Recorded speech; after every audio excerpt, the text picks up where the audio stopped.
Hello everyone, welcome to the PMP exam question and answers practice session. So just like the previous months, we would be solving 5 medium to high difficulty level PMP exam style questions today in this video.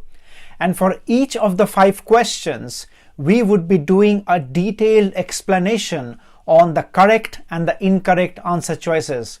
The intent of this exercise is firstly to test how well you are prepared for the PMP exam. So for example, you can use this scorecard that you see on screen to test your performance across the 5 questions. And secondly, the goal of this exercise is to develop your understanding on the correct process and strategy for solving PMP exam questions efficiently. Please give this video a like and let's get started with question number 1.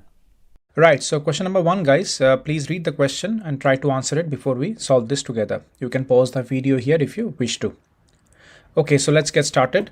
A project manager is planning the timeline for a critical software system upgrade and seeks input from multiple stakeholder teams to refine duration estimates. So the infrastructure team estimates the upgrade can be completed in 18 days. The security team, which is probably the cybersecurity team, identifies potential compliance issues that could extend the timeline to 35 days. And the development team suggests implementing an automated deployment approach could reduce the duration to 10 days. So the question is, what is the estimated project duration using beta estimation technique? So if you see here, you have 3 points of estimate here. One is optimistic point of estimate, which is 10 days. One is the most probable point of estimate, which is the 18 days. And one is the pessimistic point of estimate, which is the 35 days. So this typically refers to the 3-point estimation technique or the beta estimation technique. Now to apply the correct formula, you need to understand the difference between the formulas of 3-point estimation or triangular estimation versus beta estimation. So if you look at this article from Project Management Institute, it talks about the 2 mostly used formulas for 3-point estimates. The first one is the triangular distribution, which is basically your optimistic estimate plus most probable estimate plus pessimistic estimate divided by 3. However, here the question is asking for a beta estimation technique, right? So the beta distribution or the PERT technique is defined by this formula, which is your estimate, which is E, that is your estimate, is equal to O plus 4M plus P divided by 6. So that is the beta distribution, which is a weighted average in which more weight is given to the most likely estimate, which is at the mean point of your optimistic estimate versus your pessimistic estimate. So we have to be very careful in terms of applying the correct formula in these kind of questions. And yes, in 2025, you will definitely expect such questions coming up in your actual PMP exam, which will, let's say, theoretically test you numerically. However, it will more generically test you whether you are aware of the difference between the type of estimations which is driven by beta estimation versus triangular estimation or triangular distribution. So you can call it numerical, you can call it analytical, whichever way you want to call it. As your instructor, I will definitely encourage you to study at least these basic formulas and learning points for your PMP exam in 2025. Now, if we go back to this question, let's apply the formula of beta estimation technique here, which is P plus 4M plus O divided by 6, right? So here your pessimistic estimate is 35 days plus your most probable estimate is 4 multiplied by 18, which is your most probable estimate, and your most optimistic estimate is 10 days, okay, divided by 6. Now if you solve for this equation, the answer to this question is approximately 19.5 days, okay, which is your correct estimate for this situation where you are estimating the project duration using beta estimation technique, okay. So the correct answer to this question is option B. However, if you have applied the wrong formula here, for example, if you don't know what is the PERT or the beta estimation technique and you apply the formula of P plus M plus O divided by 3, which is actually a triangular estimation or a 3-point estimation and not a beta estimation, you will end up arriving at the wrong answer, which is 21 days. So please do this exercise yourself and you will see that using the 3-point triangular estimate, you arrive at a very different answer, which is still here as option D. If you are not aware of the correct formula, you will end up selecting the wrong answer choice. So the correct answer to this question using beta estimation technique is 19 days. Now, if you are preparing for the PMP exam, I would suggest that you check out my PMP exam preparation courses on Udemy. All the courses are very highly rated amongst the students, and many PMP exam aspirants have passed their PMP exams with the help of these courses. You can check the reviews on Udemy, and all the relevant links will be provided in the description section of this video. And now let's move on to question number 2. Right, so question number 2, guys, please read the question and try to solve it before we take this together. You can pause the video here if you wish to. Okay, let's get started. A software development team is delivering high quality features for a mobile application project. However, the chief technology officer informs the project manager that the company is not getting sustainable return on investment from the team's current development efforts. So how should the project manager address the problem? It's a very interesting question, guys. So listen very carefully. So let's look at the options one by one. Option A.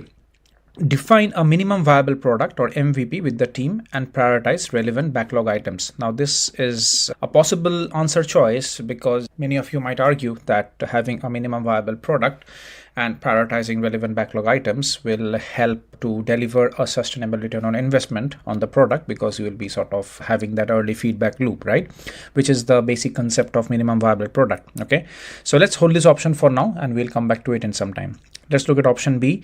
Reduce the number of developers as necessary to guarantee a positive return on investment. So this is incorrect, guys. Okay, because first of all, you cannot outrightly start reducing the number of developers, okay, because you might delay the project, you might delay the timelines, deliverables, etc. And by doing that as well, you cannot guarantee a positive return on investment, because ROI depends on a lot of other stuff which are not directly in your realm of control, okay, as a project manager. Having such superlatives on the answer choices should be a red flag for you when you are evaluating any answer choice, okay. So option B is definitely not the correct answer choice.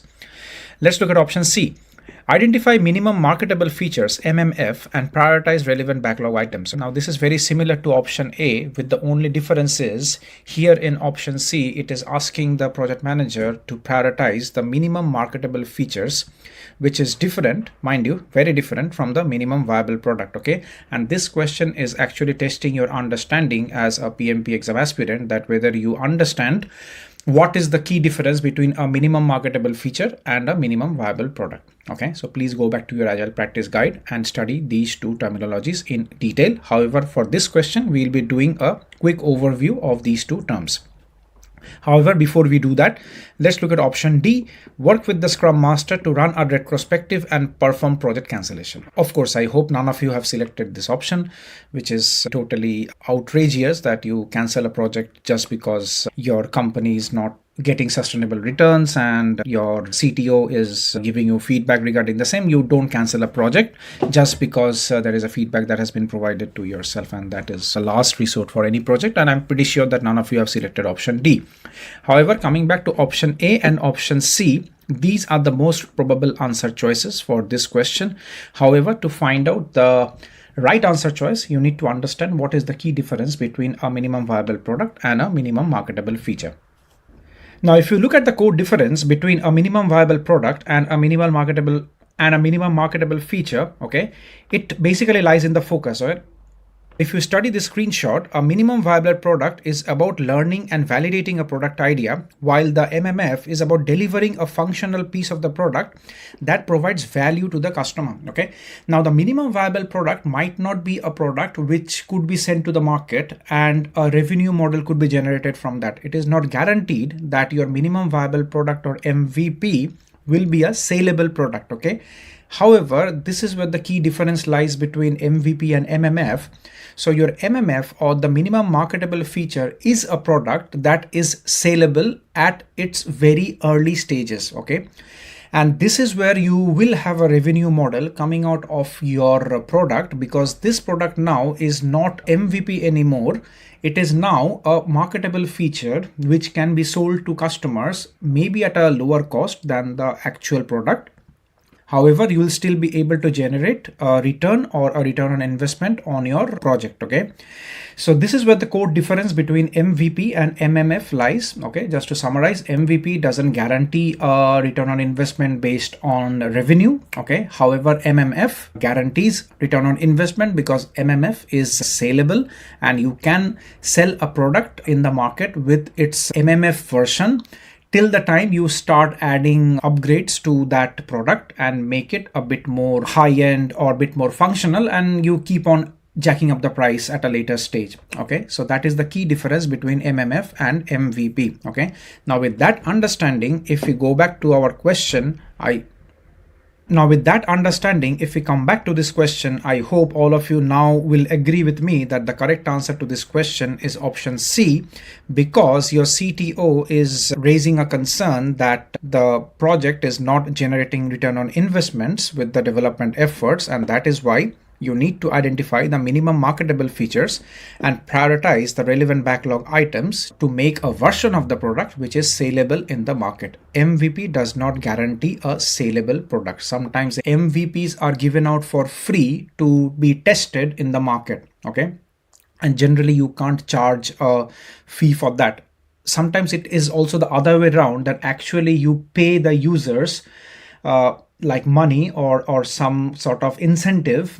You pay to the end users to use your product, to give the feedback back to your team so that you can actually develop on that product. So those are the MVP stages of the product. It's not the MMF stages of the product. Okay, so this is where you need to understand the key difference between MVP and MMF. Okay, so the correct answer to this question is option C, which is to identify minimum marketable features and prioritize the relevant backlog items. Now, before we move on to question number 3, guys, I would like to introduce you to my PMP exam study group on YouTube. It's a monthly subscription-based membership model, and you will get daily posts on highly nuanced tips and tricks to prepare for your PMP exam, which are generally not discussed on my YouTube videos. You can try it out for a few months and cancel anytime if you wish.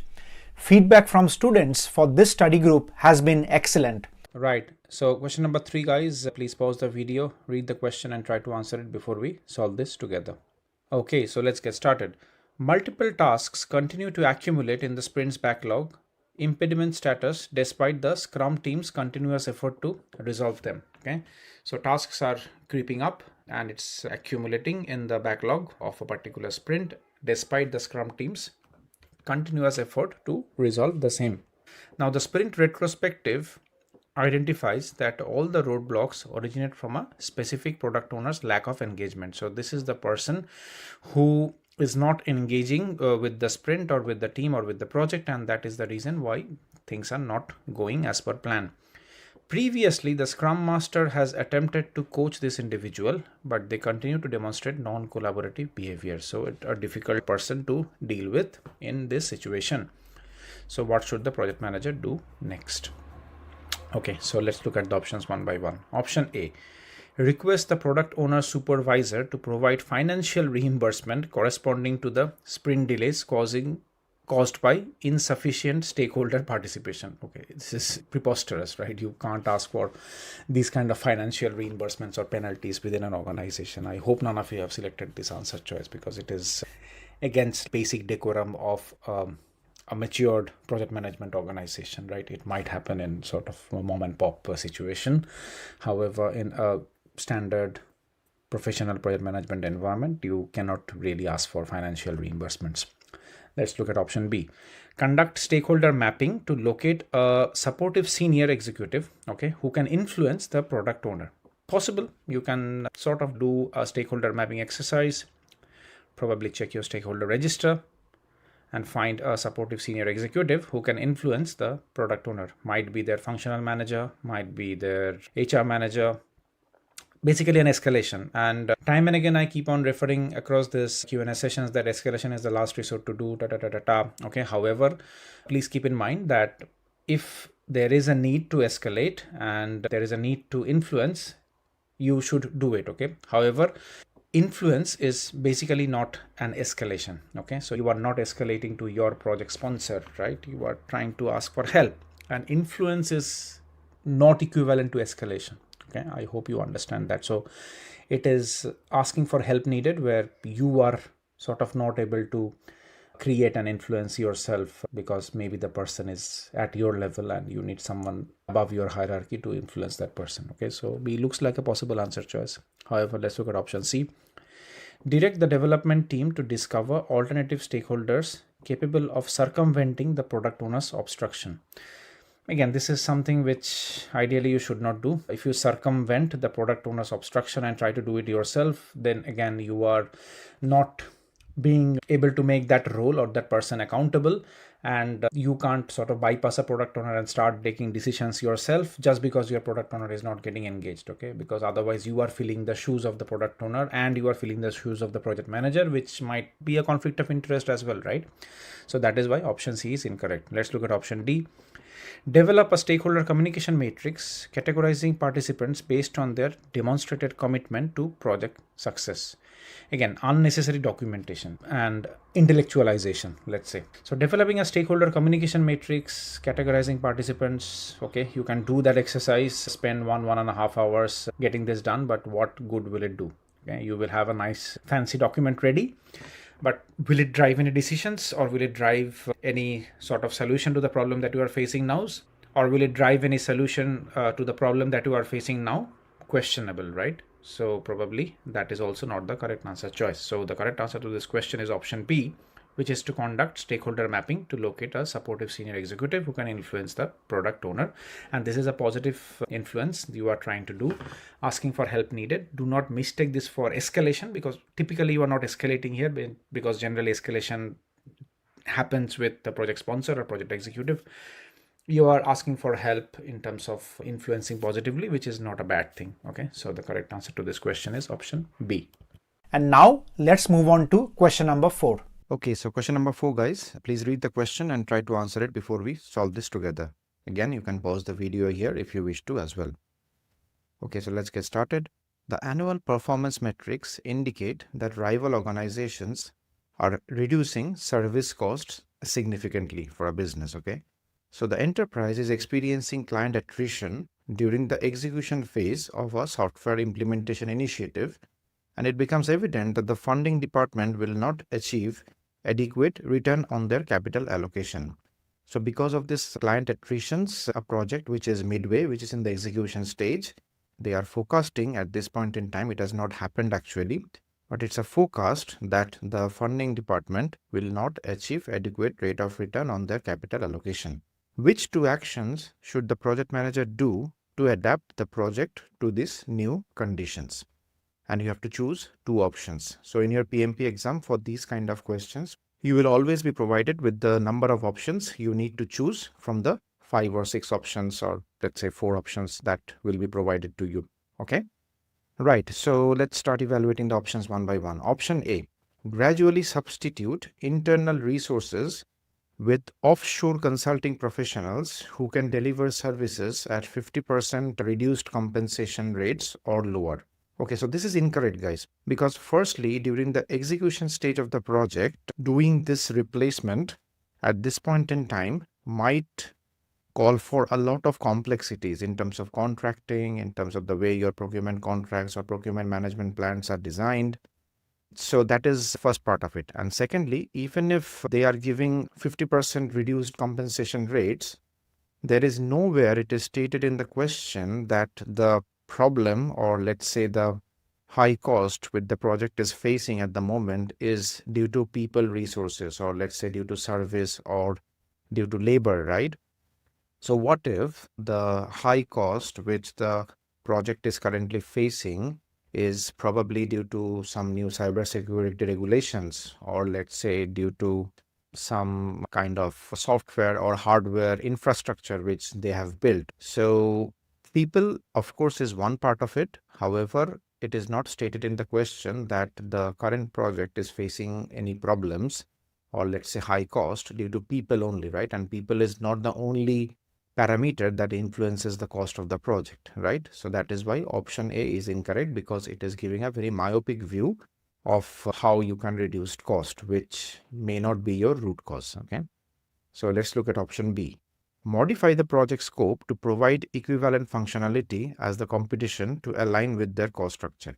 Again, it is just like trying to catch a missed bus, right? So now modifying the project scope, it will call for a lot of change management procedures which you need to do, and you are just sort of copying the competition. Again, are you providing value for your customers with this sort of strategy, right? So that is also something which ideally should not be done, and that is why option B is also incorrect.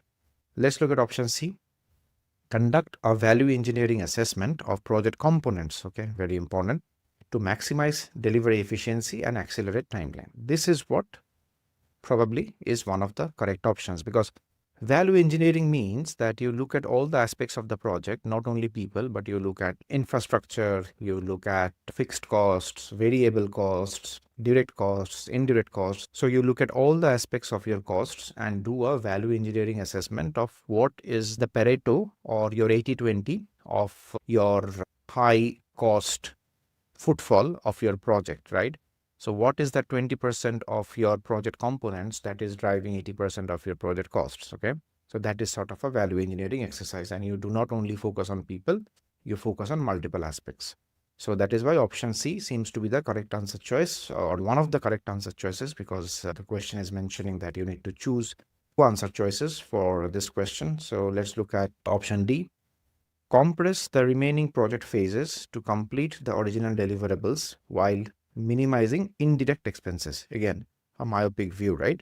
Because what about the direct expense? What about the fixed cost? What about the variable cost? So same problem as option A for this option as well. So that is why option D is also incorrect. Now let's look at option E. Establish an iterative delivery approach to progressively optimize business value within the allocated financial constraints. So basically it is saying that you follow sort of a prototype approach or sort of a iterative/incremental delivery approach to progressively optimize business value. Then again, it is a different way of saying that you need to do a value exercise within the allocated financial constraints. So option E also seems to be the correct answer choice to this question. So the correct answer to the question is option C, which is suggesting to conduct a value engineering assessment for the project components to maximize delivery. And option E, which is to establish sort of an agile track for the project to progressively optimize business value. So the correct answer to this question is option C and option E. And finally, let's move on to question number 5. Remember, the target is to get all the 5 out of the 5 questions correct, okay? However, the minimum expectation is that you will get at least 4 out of the 5 questions correct to consider yourself fairly well prepared for your PMP exam. You can assess your level of preparation according to this scorecard. So here comes question number 5. Right, so the final question, guys, the drill will remain the same. Please pause the video and try to answer it before we solve this together. Please note that this is a multi-select question where you have to select 3 options which are correct and 2 options which are incorrect. Okay, so let's get started. Please pause the video and take a shot at it. Nice one. So let's get started.